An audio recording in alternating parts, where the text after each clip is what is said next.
Hello, and welcome to Beneath the Longman's Feet. And for this video, I wanted to tell a story. I wanted to tell a story about the Longman of Wilmington. The Longman of Wilmington, the chalk figure just outside of Eastbourne, is a very important place to me personally. And there are a number of stories about his origin. And in true form of these wonderful places, nobody really knows who built the Longman figure or why they built the Longman figure. Now, my favourite story is one by Ronald Miller called The Windsmith, which I first heard in 2004, told to me by Derek Legg at the Eastbourne Lammas Festival. But I'm not going to tell that story. This is my origin story for the Longman of Wilmington chalk figure, and it came to me while I was walking in the hills above the chalk figure some years ago. Now, I hope you like the story. It's called The Giant's Treasure. Many, many years ago, the villagers of Wilmington told stories about a giant that lived in the hills above their village. And there were stories about this giant having hoards of silver and gold hidden away in the hills about him. But the villagers of Wilmington, they didn't care for the gold and silver that the giant may have stashed in the hills, because he was a kind giant. He looked after them. They told stories about how their sheep and cattle and pigs left up on a hillside in bad weather suddenly had come down to the lower land and be safe in the pens below. Travellers told stories about how they'd been up in the hills in a thick mist and lost their way, and they found themselves guided by this unseen large hand down to safety. And so the giant to the villagers was a friend. He looked after their land, he looked after them, so they cared not about whether he had gold and silver in the hillside. But of course, treasure does funny things to people, and word of treasure goes a long way. And the word of a possible treasure in the hills above the Longman's Hill in Wilmington, Windover Hill, reached a group of warriors overseas. And they certainly weren't content to leave the treasure in the hills. Oh no, they wanted it for themselves. So they packed up their ship with all their provisions and they set sail. And at night they landed in Pevensey and they walked over the Pevensey levels and over towards Windover Hill. And before the sun rose, they dug two big pits. The first was quite small that way, but very, very deep. And that they covered up in moss and grass and sticks so you wouldn't know it was there. The second hole was slightly bigger, but not quite as deep. And into that hole, they herded sheep and cows and pigs. And then as the sun rose, the bleating of these pigs and cattle and sheep that were in that hole reached the ears of the giant. And he came striding over Windover Hill to see what was going on. And he saw the sheep and the cattle and the pigs in this pen, and he was distressed. So he strolled towards them to save them. But before he knew it, before he knew what he was doing, he stood on top of the first hole. And all the twigs and the moss and the bracken gave way, and he crashed into the hole, straight down, unable to move.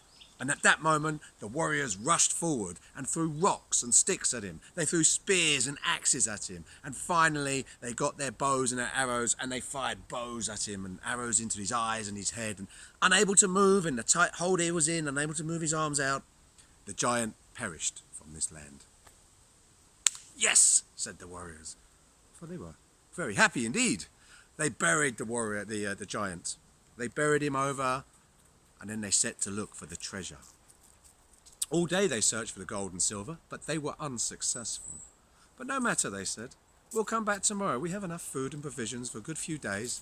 We'll find this treasure tomorrow. So the next day as the sun rose, the warriors came back to the hill to look for the treasure. And when they got there, the sight that greeted them amazed them. The body of the giant was lying on the hill where they had left him buried. Well, thinking the villagers below the hill had playing a silly trick on the warriors, they quickly threw him back in the hole, buried him over, and set to look for the gold and silver about the hills. But again they were unsuccessful. No gold and silver could they find. No matter, they said, we'll come back tomorrow. We've got plenty of time. And so they did. And as the sun rose on the next day, they arrived at the hill, and there again, the figure of the giant, the body of the giant was lying on the hill out of the hole where they had buried him. Well, the leader of the warriors couldn't believe what he was seeing. Only this time he was angry, thinking the villagers were playing more silly tricks on him. He ordered his men to cut the giant up into tiny pieces. and they threw bits of his arms to the east, bits of his legs to the west. They threw his body to the north, and they threw his head to the south. "Let the villagers put that back together on the hill," he said. Now, once they'd finished doing all that grisly work, they once again set to look for the treasure.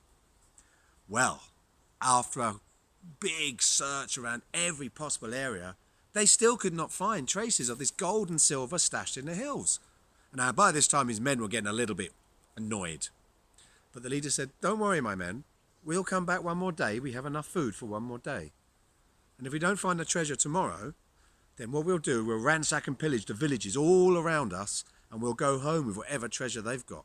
Well, this cheered his men up no end, because if there's one thing they like almost as much as treasure, it's ransacking and pillaging.